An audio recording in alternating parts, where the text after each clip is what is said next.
लालपुर यानी फैसलाबाद कराची और लाहौर के बाद पाकिस्तान का तीसरा बड़ा शहर और पंजाब का दूसरा बड़ा शहर है। फैसलाबाद का कयाम या यूं कहें इसे ब्रिटिश इंडिया के कैनाल कॉलोनियल प्रोजेक्ट के अवाइल में 1892 की मंसूबाबंदी के तहत चिनाब की निचली वादी में बसाया गया। फैसलाबाद का पुराना नाम लायलपुर उस वक्त पंजाब के lieutenant governor sir James Broadwood Lyell के कैनाल कॉलोनियल प्रोजेक्ट के एजाज में रखा गया। लायलपुर गवर्नर के नाम लायल के साथ पुर लगाकर रखा गया। पुर संस्कृत का लफ्ज़ है जिसके मानी है शहर के। फिर 1989 में सऊदी फरमारवा शाह फैसल के शान एजाज में लायलपुर से फैसलाबाद कर दिया गया।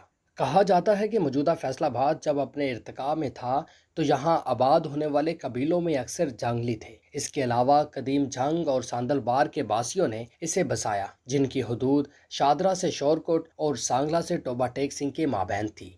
दूसरे शहरों की तरह फैसलाबाद में भी